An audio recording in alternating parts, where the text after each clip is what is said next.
Sir ನಿಮ್ಮ ವಿದ್ಯಾಭ್ಯಾಸ ಎಲ್ಲ ಎಲ್ಲಿಂದ ಶುರುವಾಯ್ತು? ನಂದು ವಿದ್ಯಾಭ್ಯಾಸ ನಂದು 2ನೇ ಕ್ಲಾಸ್ ತನಕ HD ಕೋಟೆ ಹತ್ರ ಉದ್ಬೂರು. ಯಾಕಂದ್ರೆ ನಮ್ಮ ತಂದೆಯವರು ಅರಣ್ಯ ಇಲಾಖೆಯಲ್ಲಿ ಇದ್ದದ್ರಿಂದ ವರ್ಗ ಆಗೋದು 3 ವರ್ಷಕ್ಕೂ ವರ್ಗ ಆಗೋದು. ಸೊ ಹಾಗಾಗಿ 2ನೇ ಕ್ಲಾಸ್ ತನಕ ಅಲ್ಲಿದ್ದು.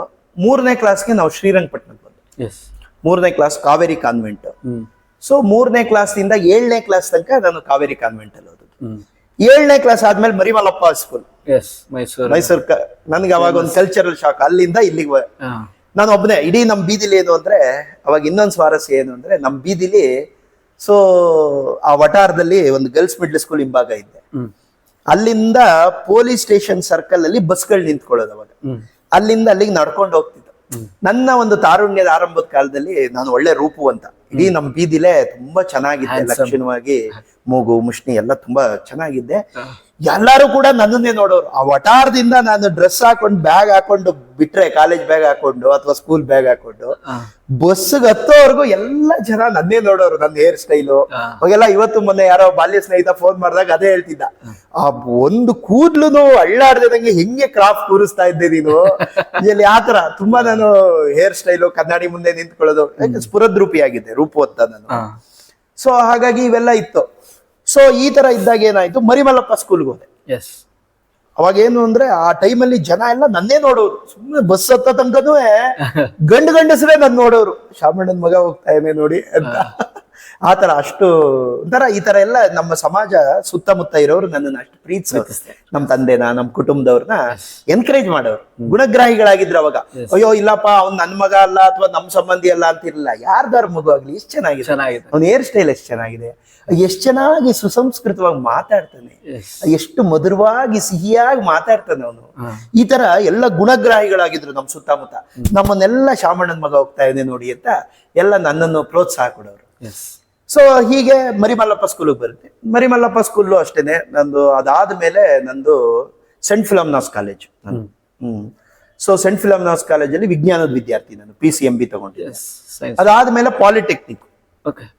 ಪಾಲಿಟೆಕ್ನಿಕ್ ಅದಾದ್ಮೇಲೆ ಏನಾಯ್ತು, ಅದು ಏನು ನಮ್ಮಲ್ಲೂ ಅಂತ ತುಂಬಾ ವಿದ್ಯೆಲಿ ತುಂಬಾ ಹೈ ಸಾಧನೆ ಮಾಡಿರೋರು ಆ ತರದ್ ಯಾವ್ದು ಇರ್ಲಿಲ್ಲ. ನಮ್ಮನೆ ಪಾಪ ಎಲ್ಲ ಸಾಧಾರಣವಾದ ಕುಟುಂಬ ಅಲ್ವಾ, ಸಾಮಾನ್ಯ ಒಂದು ಮಧ್ಯಮ ವರ್ಗದ ಕುಟುಂಬ. ಪಾಪ ಅಂತ ಇವ್ರಿಗೆ ಅಂತ ಸ್ನೇಹಿತರುಗಳು ಕೂಡ ಇರ್ಲಿಲ್ಲ.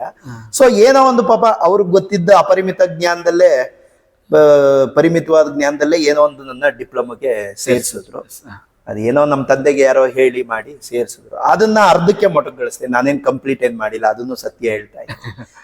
ಸೊ ಹಾಗಾಗಿ ಹೀಗೆ ನಡ್ಕೊಂಡೋಯ್ತು. ಆದ್ರೂ ಕೂಡ ಬೆಂಗಳೂರಲ್ಲಿ ಸಣ್ಣ ಪುಟ್ಟ ಕೆಲಸಗಳೆಲ್ಲ ಮಾಡ್ಕೊಂಡು ಕೊನೆಗೆ ಇಲ್ಲಿ ಕಾರ್ಪೊರೇಟ್ ಟೀಮ್ ಲೀಡರ್ ಆಗಿದ್ದೆ 13 ವರ್ಷ. ಸೊ ಹಂಗಾಗಿ ಈ ತರ ನಂದು ಜೀವನ ಈ ತರ ಆಯ್ತು. ಬಟ್ ನಾನು ಸ್ನಾತಕೋತ್ತರಗಳನ್ನ ಪದವಿಗಳನ್ನ ಪಡೀಲಿಲ್ಲ ಅಂದ್ರು ಬದುಕನ್ನು ಮಾತ್ರ ಇವತ್ತಿಗೂ ನಿತ್ಯ ಓದ್ತಾ ಇದ್ದೀನಿ. ನನ್ನ ಸಂಪರ್ಕಕ್ಕೆ ಬರೋರು, ನನ್ನ ಜನಗಳು, ಈ ಸಮಾಜ, ನಮ್ಮ ಸುತ್ತಮುತ್ತ ಏನಾಗ್ತದೆ ಇದನ್ನೆಲ್ಲ ಸೂಕ್ಷ್ಮವಾಗಿ. ಇದು ಶಿಕ್ಷಣ, ಇದು ನಿಜವಾದ ಶಿಕ್ಷಣ. ಅದು ಹೊಟ್ಟೆಪಾಡನ್ ಶಿಕ್ಷಣ, ಅದು ನೌಕರಿಗೋಸ್ಕರ. ಆದ್ರೆ ನಿಜವಾದ ಸಂಸ್ಕಾರ ಶಿಕ್ಷಣ, ಲೈಫ್ ಸೈನ್ಸ್ ಶಿಕ್ಷಣ, ಇದೆಲ್ಲ ಬದುಕೋ ಕಲೆ ಇವೆಲ್ಲ ಅಲ್ವೇ. ಈಗೆಲ್ಲ ಒಂದ್ ಕಡೆ ಕೆಲಸ ಮಾಡ್ತಿರ್ತೀರಾ, ಸಾಫ್ಟ್ವೇರ್ ಇಂಜಿನಿಯರ್ ಆಗಿರ್ತಾರೆ. ಸಾಫ್ಟ್ವೇರ್ ಇಬ್ರು ತಿಕ್ಕಾಟ ಬಂತು ಅಂದ್ರೆ ಅಲ್ಲಿ ನಿಮಗೆ ಸೈನ್ಸ್ ನಿಮ್ ಹೆಲ್ಪ್ ಬರಲ್ಲ. ನೀವು ಓದಿರೋ ಕಂಪ್ಯೂಟರ್ ಸೈನ್ಸ್ ಹೆಲ್ಪ್ ಬರಲ್ಲ, ಅಲ್ಲಿ ಲೈಫ್ ಸೈನ್ಸ್ ಹೆಲ್ಪ್ ಬರಲ್ಲ. ಸಂಸ್ಕಾರ, ಅದನ್ನ ಹೆಂಗ್ ಮ್ಯಾನೇಜ್ ಮಾಡ್ಬೇಕು, ಹೆಂಗ್ ಡೀಲ್ ಮಾಡ್ಬೇಕು. ಹಂಗಾಗಿ life science is very important. ನಾನು ಅದನ್ನ ನೆಚ್ಕೊಂಡಿದ್ದೆ. ನಮ್ಮಲ್ಲೂ ಸ್ವಲ್ಪ ಅದಕ್ಕೆ ಒತ್ತು ಕೊಟ್ರು. ಹಂಗೆ ಇದು ನಿಜವಾದ ಶಿಕ್ಷಣ. ಇದನ್ನು ಮಾತ್ರ ದಿನ ಓದ್ತಾ ಇದ್ದೀರಾ. ಇದ್ರಲ್ಲಿ ಪದವಿಗಳು, ಸ್ನಾತಕೋತ್ತರಗಳು ಅದನ್ನ ಮಾಡ್ಕೊಳ್ಳಿಲ್ಲ ಅಂದ್ರು ಇದ್ರಲ್ಲೆಲ್ಲ ಅಷ್ಟೇ ಈಕ್ವಲ್ ಆಗಿ ಅದನ್ನ ಅಧ್ಯಯನ, ಆಸಕ್ತಿ ಇಟ್ಕೊಂಡು ಬದುಕನ್ನ ಅಧ್ಯಯನ ಮಾಡ್ತೀವಿ.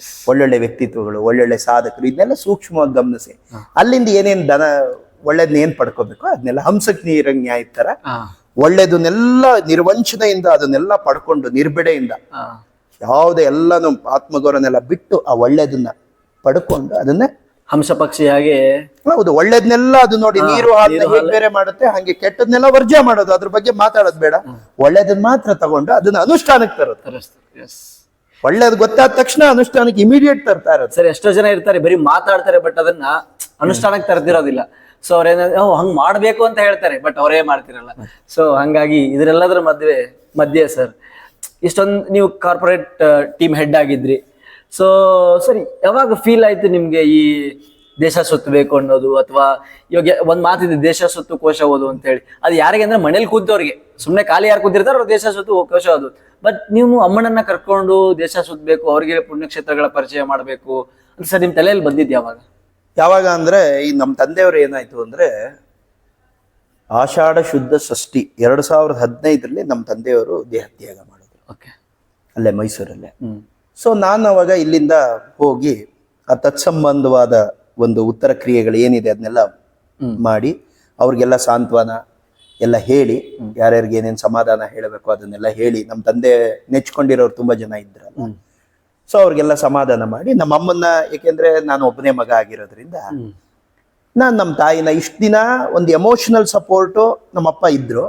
ಹಾಗಾಗಿ ನಾನೀಗ ಒಬ್ಬನೇ ಸಂತಾನ. ಯಾವತ್ತು ನಮ್ಮ ಶಾಸ್ತ್ರವಾಕ್ಯದಲ್ಲಿ ಏನು ಅಂದ್ರೆ, ಶಾಸ್ತ್ರದ ಪ್ರಕಾರ ಯಾವುದೇ ಹೆಣ್ಣು ಮಗಳು ಚಿಕ್ಕ ಮಗುವಾಗಿದ್ದಾಗ ಅವಳು ಮದುವೆ ಆಗೋ ತನಕ ತಂದೆ ಆಶ್ರಯದಲ್ಲಿರ್ಬೇಕು. ಅದೇ ನಿಜವಾದ ಆಶ್ರಯ. ಮದುವೆ ಆದ ನಂತರ ಗಂಡನ ಆಶ್ರಯದಲ್ಲಿರ್ಬೇಕು. ವೃದ್ಧಾಪ್ಯದಲ್ಲಿ ಯಾವತ್ತು ಮಗನ ಆಶ್ರಯದಲ್ಲಿರ್ಬೇಕು. ನಾನು ಏಕೈಕ ಸಂತಾನ ಆಗಿರೋದ್ರಿಂದ ನನ್ನ ಅದು ಧರ್ಮ. ಅದು ಯಾವತ್ತೂ ಅಂತವ್ರ ಆಶ್ರಯದಲ್ಲೇ ಇರಬೇಕು. ಸ್ಟೇಜಸ್ ಆ ತರ ಸ್ಟೇಜ್ ಅದು ಇನ್ನೆಲ್ಲೋ ಇದ್ರೆ ಓಕೆ ಫೈನ್, ಅದು ಇವತ್ತಿನ ಕಾಲದಲ್ಲಿ ಸ್ವಲ್ಪ ಬದಲಾವಣೆಗಳಾಗಿದೆ. ಬಟ್ ಆದ್ರೆ ಇದು ಸರಿಯಾದ ನಮ್ಮ ಶಾಸ್ತ್ರ ಒಪ್ಪೋದು ಮಾರ್ಗ. ಹಿಂದ್ಲವರು ಹೇಳ್ಕೊಟ್ಟಿರೋದು ಇದು. ನಮ್ಮ ತಾಯಿನ ಕರ್ಕೊಂಡ್ಬಂದು ನಾನು ಬೆಂಗಳೂರಲ್ಲಿ ಇಟ್ಕೊಂಡು, ನಾನು ಏನು ಅಂದ್ರೆ ಈ ಕಾರ್ಪೊರೇಟ್ ವರ್ಲ್ಡ್ ಅಲ್ಲಿ ನಾನು ಏನಾಗಿದ್ದೆ ನಿಮಗೆ ಗೊತ್ತಲ್ಲ, ಇಲ್ಲಿ ಬೆಂಗಳೂರು ಜೀವನ ಅಂದ್ರೆ ಎಲ್ಲ ಹಿಂಡಿಪ್ಪೆ ಮಾಡುತ್ತೆ. ಅಷ್ಟು ಫೋಕಸ್ಡ್ ಆಗಿರ್ಬೇಕು ನೀವೆಲ್ಲ. ನಂಬರ್ 1 ನಾನಂತೂ ಟಾಪ್ ಪರ್ಫಾರ್ಮರ್ ನನ್ನ ಕಂಪನಿಲಿ.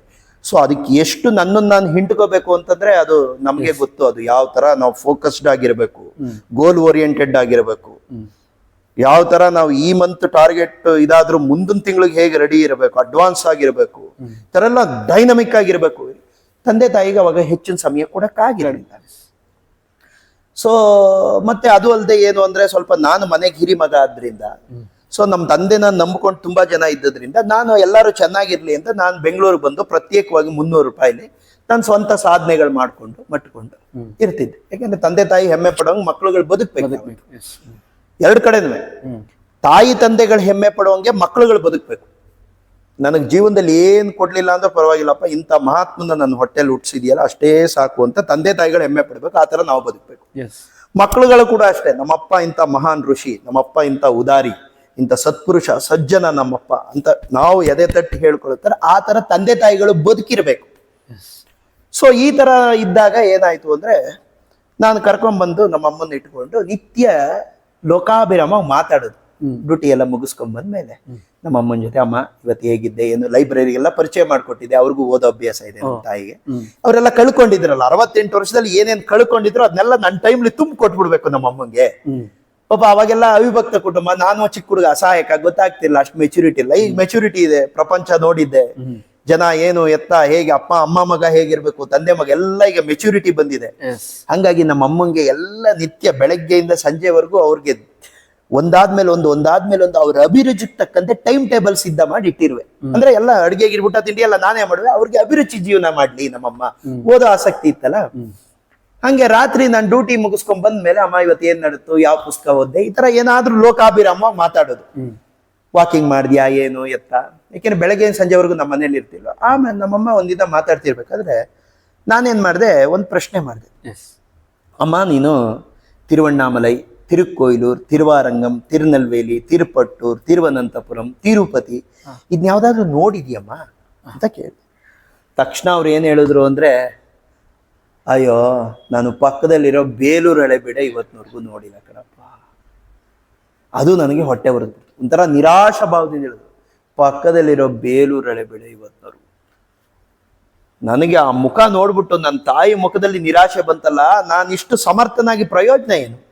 ಭಗವಂತ ಒಳ್ಳೆ ಕಣ್ಣು ಕೊಟ್ಟಿಯಾನೆ, ಒಳ್ಳೆ ಬುದ್ಧಿ ಕೊಟ್ಟಿಯಾನೆ, ಕೈ ಚೆನ್ನಾಗಿದೆ, ಕಾಲ್ ಚೆನ್ನಾಗಿದೆ, ನನ್ನ ಕಾಲ್ ಮೇಲೆ ನಾನು ನಿಂತೀನಿ, ಸ್ವಂತ ಸಂಪಾದನೆ ಮಾಡ್ತೀನಿ. ಇಷ್ಟಿದ್ರೂ ಕೂಡ ನನ್ನ ತಾಯಿ ಮುಖದಲ್ಲಿ ನಿರಾಶೆ ಬಂತಲ್ಲ, ನಾನು ಬದುಕಿದ ಪ್ರಯೋಜನ ಏನು? ತಕ್ಷಣ ಏನ್ ಮಾಡಿದೆ, ಅಮ್ಮ ನೀನೇನು ಯೋಚನೆ ಮಾಡಬೇಡ, ನಿನ್ಗೆ ಬೇಲೂರು ಹಳೆಬೀಡು ಒಂದೇ ಅಲ್ಲ ಕಣಮ್ಮ, ಇಡೀ ಭಾರತನೇ ತೋರಿಸ್ತೀನಿ, ಯೋಚನೆ ಮಾಡಬೇಡ ಅಂತ ಒಂದು ಸಂಕಲ್ಪ ಮಾಡಿದೆ.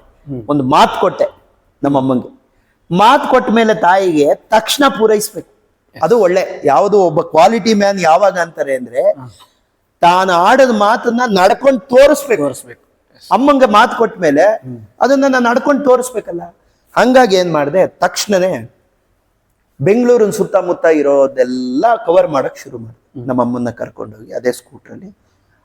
ಆಗ ನಾನು ಯಾವುದೇ ದೇವಸ್ಥಾನಕ್ಕೆ ಕರ್ಕೊಂಡು ಹೋದ್ರು ಅವ್ರು ತೋರಿಸ್ತಾ ಇದ್ದಂತ ಒಂದು ಆಸಕ್ತಿ, ಆ ಭಕ್ತಿ, ಆ ದೇವಸ್ಥಾನದ ಮೂಲೆ ನೋಡೋದು, ಆ ದೇವ್ರ ಮುಂದೆನೆ ಕೂತ್ಕೊಳ್ಳೋದು, ಹಾಡುಗಳು ಹೇಳ್ಕೊಳ್ಳೋದು, ನನ್ನನ್ನು ಕರೆದು ನೋಡೋ ಅದು ಎಷ್ಟು ಚೆನ್ನಾಗಿದೆ ಅಂತ ಈ ತರ ಎಲ್ಲ ತೋರಿಸೋದು, ಇದೆಲ್ಲ ಮಾಡಿದ್ರಲ್ಲ, ಅಯ್ಯೋ ನಮ್ಮ ಅಮ್ಮಂಗೆ ಇಷ್ಟು ಇಂಟ್ರೆಸ್ಟ್ ಇದೆ ಈ ವಿಚಾರದಲ್ಲಿ, ನಾನು ಯಾಕೆ ಇದನ್ನ ಅಲ್ಪಾವಧಿಗೆ ಸೀಮಿತಗೊಳಿಸ್ಬೇಕು, ದೀರ್ಘಾವಧಿಯಾಗಿ ಮುಂದುವರ್ಸೋಣ. ಈಗ ನಿಮ್ಮ ಮಗುಗೊಂದು ಮೈಸೂರು ಪಾಕ್ ಇಷ್ಟ, ನೀವು ಒಂದೇ ಒಂದ್ ತಂದು ಕೊಡ್ತೀರಾ? ಇಲ್ಲ, ಒಂದ್ ಡಜನ್ ತಂದು ಕೊಡ್ತೀರಾ, ಒಂದ್ ಕೆಜಿ ತಂದು ಕೊಡ್ತೀರಾ, ವಾರದಲ್ಲಿ 2 ಸರಿ 3 ಸರಿ, ಅಥವಾ ಏನಾದ್ರು ಫಂಕ್ಷನ್ ನಡೆದ್ರೆ ಮೈಸೂರು ಪಾಕ್, ಯಾಕೆಂದ್ರೆ ನಿಮ್ ಮಕ್ಳಿಗೆ ಇಷ್ಟ ಅಂತ. ಹಂಗೆ ನಮ್ ತಾಯಿ ಇಷ್ಟ ಅಂತ ಗೊತ್ತಾದ್ಮೇಲೆ ಅದನ್ನ ದೀರ್ಘಾವಧಿಯಾಗಿ ಮುಂದುವರ್ಸೋಣ. ನಿನ್ನ ಉಸಿರಿರೋದು ನಿನ್ಗೆ ಎಷ್ಟು ಸಂತೋಷ ಆಗುತ್ತೋ, ಎಲ್ಲಿವರೆಗೆ ತೃಪ್ತಿ ಪಟ್ಕೋತೀಯ ಅಲ್ಲಿವರೆಗೂ ಮಾಡ್ತೀನಿ ಕಣಮ್ಮ ಅಂದ್ಬಿಟ್ಟು ಜನವರಿ 14, 2018 ಇಚ್ಛಾ ನಿವೃತ್ತಿ ತಗೊಂಡೆ. ಸ್ವಯಂ ಪ್ರೇರಣೆಯಿಂದ ರಾಜೀನಾಮೆ ಕೊಟ್ಟು ಇನ್ನು ಮುಂದಿನ ಜೀವನ ನಮ್ಮ ತಾಯಿಗೋಸ್ಕರನೇ ನಾನು ಸಮರ್ಪಣೆ ಮಾಡ್ಕೊಂಡ್ಬಿಡ್ತೀನಿ. ನಮ್ಮ ತಾಯಿ ಕಷ್ಟ ಸುಖಗಳಲ್ಲಿ ಭಾಗಿಯಾಗಿ ಅವರ ಆತ್ಮಕ್ಕೋಸ್ಕರ, ಅವ್ರ ಆತ್ಮಕ್ಕೆ ಸುಖ ಕೊಡೋದೇ ಒಬ್ಬ ಸತ್ಪುತ್ರನಾಗಿ ನನ್ನ ಧರ್ಮ ಆಗಬೇಕು ಅಂತ ಅವ್ರಿಗೆ ನನ್ನ ಜೀವನನೇ ಸಮರ್ಪಣೆ ಮಾಡ್ಕೊಂಡ್ಬಿಡ್ತೀನಿ ಅಂತ ಎಲ್ಲ ಈ ಕಾಮಕಾಂಚನ ಆಸಕ್ತಿನೆಲ್ಲ ಬಿಟ್ಬಿಟ್ಟೆ. ಎಲ್ಲ ಕಾಮಕಾಂಚನ ತ್ಯಾಗ ಮಾಡ್ಬಿಟ್ಟೆ. ಇನ್ ಮುಂದಕ್ಕೆ ಧನಾರ್ಜನೆ ಮಾಡ್ಬೇಕು, ಅಲ್ಗೋಗ್ಬೇಕು, ಇಲ್ಗೋಗ್ಬೇಕು, ಅಷ್ಟು ಇನ್ಸೆಂಟಿವ್ ತಗೋಬೇಕು, ಇಷ್ಟು ಮಾಡ್ಬೇಕು, ಯಾವ್ದು ಬೇಡ, ಈಗಿರೋ ದುಡ್ಡು ಸಾಕು. ಇವತ್ತಿನವ್ರಿಗೆ ಭಾರತೀಯ ಪದ್ಧತಿ ಪ್ರಕಾರ ಸರಳವಾಗಿ ಬದುಕಕ್ಕೆ ಎಷ್ಟು ದುಡ್ಡು ಬೇಕೋ ಅಷ್ಟು ದುಡ್ಡು ನಮ್ಮ ಹತ್ರ ಇದೆ. ಸೊ ಇನ್ಯಾಕೆ ಹಣ, ಈ ಮೋಹಗಳಿದ್ದೆ, ಲೌಕಿಕ ಆಸೆ. ಮತ್ತೆ ನಾನು ಬ್ರಹ್ಮಚಾರಿ ಆಗಿರೋದ್ರಿಂದ ನನಗೆ ಏನೋ ಈ ಲೌಕಿಕ ಮೋಹಗಳು ಯಾವುದೂ ನನ್ನ ಮೇಲೆ ಪ್ರಭಾವ ಬೀರಲ್ಲ, ಲೌಕಿಕ ವಿಚಾರ. ಸೊ ಹಾಗಾಗಿ ಇನ್ನು ನಮ್ಮ ತಾಯಿ ಸೇವೆಲೆ ಇನ್ನು ಜೀವನ ಕಳಿಯೋಣ, ಮಾತೃ ಸೇವೆ, ಮಾತೃಭಾವ, ಮಾತೃ ಪೂಜೆ, ಇದರಲ್ಲೇ ಜೀವನ ಕಳಿಯೋಣ ಅಂತ ತ್ಯಾಗ ಮಾಡಿ ಸ್ಕೂಟರ್ ತಗೊಂಡು. ಆ ಸ್ಕೂಟರ್ನ ಯಾಕೆ ಅಂತಂದ್ರೆ ಅದು ನಮ್ಮ ತಂದೆ ಫಸ್ಟ್ ಗಿಫ್ಟ್. ಯಾಕೆಂದ್ರೆ ನಮ್ಮ ತಂದೆ ಇಷ್ಟ ಜನ ಎಲ್ಲರಿಗೂ ಅವರು ಕ್ಷೇಮ ಚಿಂತನೆ ಮಾಡ್ಬೇಕಾಗಿದ್ದರಿಂದ ಯಾವತ್ತು ತನ್ನ ಮಗನ್ನ ಸ್ವಲ್ಪ ದೂರನೇ ಇಟ್ಟಿದ್ರು ನಮ್ಮ ತಂದೆ. ಏನು ಕಡಿ ನಮ್ಮ ತಂದೆ ಏನ್ ಮಾಡಿದ್ರು ಅಂತಂದ್ರೆ ಇಷ್ಟೆಲ್ಲರ ಕ್ಷೇಮ ಚಿಂತನೆ ಮಾಡ್ಬೇಕಾಗಿದ್ರಿಂದ ತನ್ನ ಮಗನ್ನ ತಲೆ ಮೇಲೆ ಕೂರಿಸ್ಕೊಂಡ್ಬಿಟ್ರೆ ಅದು ಬೇರೆಯವ್ರಿಗೆಲ್ಲ ಹರ್ಟ್ ಆಗುತ್ತೆ ಅಂತ ಸ್ವಲ್ಪ ದೂರನೇ ಇಟ್ಟಿದ್ರು. ನನ್ನ 21ನೇ ವಯಸ್ಸಲ್ಲಿ ನನಗೆ ಆ ಸ್ಕೂಟರ್ನ ತೆಗೆದುಕೊಟ್ರು, ಚೇತಕ್. ಇವತ್ತು ಅವರು ಲೌಕಿಕವಾಗಿ ಅಂದ್ರೆ ಭೌತಿಕ ರೂಪದಲ್ಲಿ ನಮ್ಮ ಜೊತೆ ಇಲ್ಲದೆ ಇರೋದ್ರಿಂದ ಆ ಸ್ಕೂಟರ್ನೇ ನಾನು ನಮ್ಮ ತಂದೆ ಅಂತ ತಿಳ್ಕೊಂಡೆ. ಆ ಸ್ಕೂಟರ್ನೇ ನಮ್ಮ ತಂದೆ ಅಂತ ತಿಳ್ಕೊಂಡು ಅದ್ರ ಮೇಲೆ ನಮ್ಮ ತಾಯಿನ ಕೂರಿಸ್ಕೊಂಡು ನೀವು ಕುಟುಂಬ ಸಮೇತರಾಗಿ 3 ಜನನು ಹೋಗ್ತಾ ಇದೀವಿ ಅನ್ನೋ ಒಂದು ಭಾವನೆಯಿಂದ ನಾನು 87,122 ಕಿಲೋಮೀಟರ್ಗಳ ಯಾತ್ರೆನ ಯಶಸ್ವಿಯಾಗಿ ಮುಗಿಸ್ಕೊಂಡು 2 ಹಂತದಲ್ಲಿ ಮಾಡಿಕೊಂಡು ಬಂದೆ. ಎಸ್ ಸರ್, ನಿಮ್ಮ ಹೊರಡಕ್ ತಯಾರಾದ್ರಿ, ಅಮ್ಮನಿಗೆ ಮಾತು ಕೊಟ್ರಿ, ಅದಕ್ಕೆ ಪೂರ್ವ ಸಿದ್ಧತೆ ಹೆಂಗಿತ್ತು ಸರ್? ಏನು ಇಲ್ಲ, ನಿಂತಿದ್ದಂಗೆ ಕೂತಿದ್ದಂಗೆ ಹೊರಟದ್ದು, ಅದಕ್ಕೇನು ಸಿದ್ಧತೆ ಬೇಕಾಗಿಲ್ಲ. ಯಾಕೆಂದ್ರೆ ನಾನು ಏನೇ ಜೀವನದಲ್ಲಿ ಇವತ್ತಿನವ್ರಿಗೆ ಏನೇ ಕೆಲಸ ಮಾಡಿದ್ರು ಹೊಂಚಾಕೊಂಡು ಪ್ಲಾನ್ ಮಾಡ್ಕೊಂಡು ಅದಕ್ಕೆ ತಯಾರಿಗಳು ಅಂತ ಅವೆಲ್ಲ ಏನೂ ಇಲ್ಲ. ನನ್ನ ಇಂಟ್ಯೂಷನ್ ಅದು, ನನ್ನ ಅಂತಸತ್ವ ಹೇಳುತ್ತೆ ಇಂಥದ್ ಮಾಡು ಅಂತ. ಯಾವ ಗೊತ್ತು ಗುರಿ ಏನೂ ಇಲ್ಲ. ಈ ಕ್ಷಣ ಒಂದು ಡಿಸೈಡ್ ಮಾಡಿದ್ರೆ ಹೊರಡೋದು ಅಷ್ಟೇ, ಮುಗ್ದೋಯ್ತು. ಅದೇನ್ ಪೂರ್ವ ತಯಾರಿ ಹಂಗಿರ್ಬೇಕು ಅವೆಲ್ಲ ಏನೂ ಇಲ್ಲ. ಯಾಕೆಂದ್ರೆ ಎಲ್ಲದಕ್ಕೂ ನಾವು ರೆಡಿ ಇದೀವಲ್ಲ. ಯಾವಾಗ ನಿಮಗೆ ಮ್ಯಾನ್ ಮೇಕಿಂಗ್ ಎಜುಕೇಶನ್ ಸಿಕ್ಕಿರತ್ತೆ, ಇದನ್ನ ಸ್ವಲ್ಪ ಸೂಕ್ಷ್ಮವಾಗಿ ಗಮನಿಸ್ಬೇಕು. ಮ್ಯಾನ್ ಮೇಕಿಂಗ್ ಎಜುಕೇಶನ್, ಹಿಮಾಲಯದಂತ ಕಷ್ಟ ಬಂತು ಅಂದ್ರು ನಿಮಗೆ ನೀವು ಲೆಕ್ಕಕ್ಕಿಡಲ್ಲ, ಅದನ್ನ ಸೀಳ್ಕೊಂಡು ಮುಂದೆ ಹೋಗ್ತೀನಿ ಅಂತಾನೆ. ಯಾರು ಮ್ಯಾನ್ ಮೇಕಿಂಗ್ ಎಜುಕೇಶನ್ ಸಿಕ್ಕಿರೋ ಎಲ್ಲದಕ್ಕೂ ರೆಡಿ ಇರ್ತಾನೆ. ಅದಾದ್ರೇನು ಇದಾದ್ರೇನು ಯಾವುದೇ ಬರ್ಲಿ ಸವಾಲುಗಳು ಎಲ್ಲಾನು ನಾನು ಸ್ವೀಕಾರ ಮಾಡಕ್ ರೆಡಿ ಇದ್ದೀನಿ. ಅದೇ ನಿಮ್ಗೆ ಮ್ಯಾನ್ ಮೇಕಿಂಗ್ ಎಜುಕೇಶನ್ ಸಿಕ್ಕಿಲ್ಲ ಅಂತ ಇಟ್ಕೊಳ್ಳಿ, ಅದು ಒಂದು ಹುಲ್ ಕಡ್ಡಿ, ಅದಕ್ಕೆ ಇವನ್ ತಲೆ ಮೇಲೆ ಕೈ ಹೊತ್ಕೊಂಡು ಕೂತಿರ್ತಾನೆ. ನಿಮ್ಗೆ ಅದನ್ನ ಹಿಂಗ್ ಸೈಡಲ್ಲಿ ಹಿಂಗ್ ಅಂದ್ಬಿಟ್ಟು ಮುಂದೆ ಹೋಗೋದಷ್ಟೇ. ಯಾಕೆಂದ್ರೆ ಇದು ಈ ವ್ಯಕ್ತಿತ್ವದ ಶಿಕ್ಷಣ ಸಿಕ್ಕಿರಲ್ಲ. ಸೊ ಹಂಗಾಗಿ ನಾವು ಮ್ಯಾನ್ ಮೇಕಿಂಗ್ ಎಜುಕೇಶನ್ ನ ಚಿಕ್ಕದ್ರಿಂದ ನಾನು ಏಕಾಂಗಿಯಾಗಿ ಸ್ಟ್ರಾಂಗ್ ಇಂಡಿವಿಜುವಲ್ ಆಗಬೇಕು ಅನ್ನುವಂತ ನಮ್ಮಲ್ಲಿ ಒತ್ಕೊಟ್ಟು ಬೆಳೆಸಿರೋದ್ರಿಂದ ನನಗೆ ಏನೇ ಬರ್ಲಿ ನಾನು ಅದನ್ನ ಫೇಸ್ ಮಾಡಿ ಸವಾಲಾಗಿ ತಗೋತೀನಿ. ಮುಗ್ದಾಯ್ತು, ಬೇರೆ ಇನ್ನೇನು ವಿಚಾರಗಳೇ ಇಲ್ಲ. ನನ್ನ ಹಿಂದೆ ಜನ ಇದಾರ ಅಥವಾ ನಮ್ಮ ಅಪ್ಪ ಇದಾರ, ಚಿಕ್ಕಪ್ಪ ಇದಾರ, ದೊಡ್ಡಪ್ಪ ಇದಾರ, ಯಾವುದು ಲೆಕ್ಕಕ್ಕಿಲ್ಲ. ಎಲ್ಲಾನು ಏಕಾಂಗಿಯಾಗಿ ಸಿಂಗಲ್ ಪಾಸಿಟಿವ್ ಆಗಿ ಫೇಸ್ ಮಾಡ್ತೀನಿ.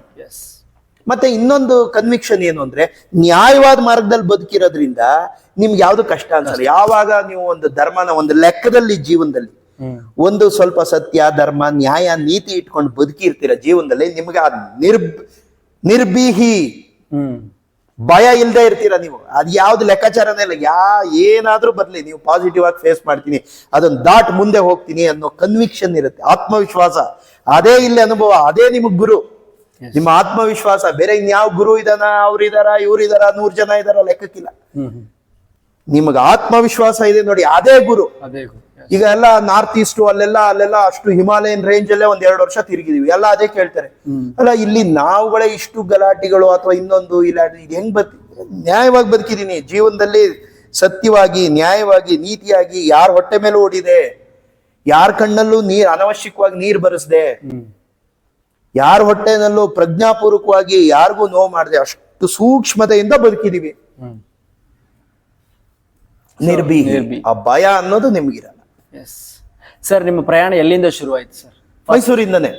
ಮೈಸೂರಿಂದ ಜನವರಿ 16, 2018, ಮಕರ ಸಂಕ್ರಾಂತಿ ಆದ ನೆಕ್ಸ್ಟ್ ಡೇ ಮೈಸೂರಿಂದನೇ. ಸರ್, ನಿಮ್ಮ ಪ್ರಯಾಣದ ಅನುಭವಗಳನ್ನ ನಮ್ಮ ಜೊತೆ ಹಂಚ್ಕೋಬೋದಾ? ತುಂಬಾ ಅನುಭವ. ಇದು ಒಂದು ವಿರಾಟ್ ದರ್ಶನ. ಇದು ನಮ್ಮ ಭಾರತೀಯ ಸಂಸ್ಕೃತಿ ಅಂದ್ರೆ the way of Indian life ನ ಎಲ್ಲ ಪ್ರತ್ಯಕ್ಷವಾಗಿ ನೋಡುವಂತ ಭಾಗ್ಯ ನನ್ಗೆ ಸಿಕ್ತು ಈ ಯಾತ್ರೆ ಮುಖಾಂತರ. ನಮ್ಮ ತಾಯಿ ಮುಖಾಂತರ ನನಗೆ ಮಾತೃ ಸೇವಾ ಸಂಕಲ್ಪ ಯಾತ್ರೆ, ನಮ್ಮ ಶ್ರೇಷ್ಠ ಸಂಸ್ಕೃತಿಯ ನಾವೆಲ್ಲ ವಾರಸ್ದಾರರು ಅಂತ ಹೆಮ್ಮೆಯಿಂದ ಎದೆ ಉಬ್ಬಿಸಿ ಹೇಳ್ಕೊಳ್ಳುವಂತ ಒಂದು ಸಂಸ್ಕೃತಿ ಈ ಮಣ್ಣಲ್ಲಿದೆ ಅಂತ ಎಲ್ಲನೂ ಪ್ರತ್ಯಕ್ಷವಾಗಿ ನೋಡೋಂಗಾಯ್ತು.